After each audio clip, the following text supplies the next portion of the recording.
আশ্বিন মাসেও উত্তর পূর্বে ভয়াবহ বন্যা।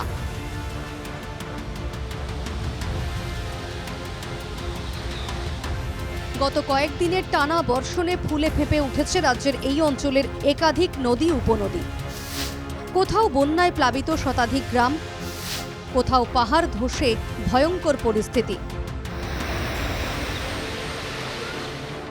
একাধিক স্থানে প্লাবনে ভেসে গেছে নদীর বাঁধ, মানুষের ঘরবাড়ি। প্রকৃতির তাণ্ডব লীলায় চারদিকে শুধুই হাহাকার। মেঘালয়ে বন্যার জলে ভেসে গেল কাঠের সেতু। ফের এই দৃশ্যটি দেখুন। এই দৃশ্য পশ্চিম গারো পাহাড়ের। নদীর জলের স্রোতে এই সেতুটি ভেসে যাওয়ার ফলে বাগমারা ডালু সড়কে বন্ধ যাতায়াত। গত কয়েকদিনের টানা বর্ষণে মেঘালয়ের বিভিন্ন স্থানে পাহাড় ধসের ঘটনাও ঘটে। পাহাড় থেকে নেমে আসা কাদা জল ও পাথরের স্তূপে ঢাকা পড়েছে একাধিক সড়ক। ইতিমধ্যে মেঘালয়ে ধসে চাপা পড়ে মৃত্যু হয়েছে 10 জনের।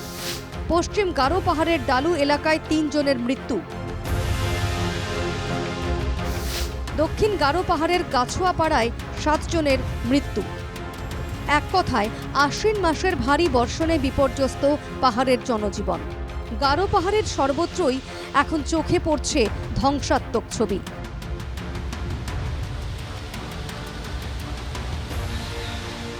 বন্যা ও ভূমিধসে মৃত পরিবারকে শীঘ্রই আর্থিক সহায়তা প্রদানের জন্য জেলা প্রশাসনকে নির্দেশ দিয়েছেন মুখ্যমন্ত্রী কনরাড সাংমা।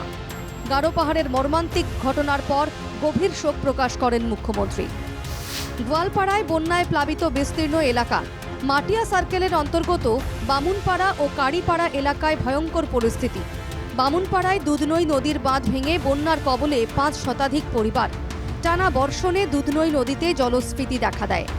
এর ফলে বাঁধ ভেঙে প্লাবিত হয়েছে বামুনপাড়া, বাকাইটারি ও নন্দেশ্বর গ্রাম। বন্যার জলে ভেসে গেছে দরঙ্গিরি নন্দেশ্বর পূর্ত সড়ক। বন্যার জলে ডুবেছে মাঠের ফসল, মানুষের বাড়িঘর। অকাল বন্যার খবর পেয়ে রবিবার সকালে ঘটনাস্থলে পৌঁছয় এসডিআরএফের দল। বহু মানুষকে উদ্ধার করে নিয়ে আসা হয় নিরাপদ আশ্রয়ে। বর্তমানে নদীর জলস্তর কিছুটা কমলেও জলের তলায় রয়েছে 3 গ্রামের অধিকাংশ এলাকা। এতিয়া খুব বানপানী অভাৱত একদম গোটা ৰাস্তাঘাট ভাঙি গৈছে, পুখুৰীৰ গোটা মাছ গটি গ'ল। মোটামুটি ঘৰে ঘৰে পানী 1 আঁঠু 1.5 আঁঠু মোটামুটি 1 কমাৰ হিচাপত পানী পুৰা গোটাই অঞ্চলটা। নিশা কেই বজাত পানী সোমালে? নিশা 1-2 বজাত সোমাইছে পানী। গোয়ালপাড়া থেকে রশিদুল হোসেন ও মানকাচর থেকে কবির মণ্ডলের রিপোর্ট, NKTV বাংলা।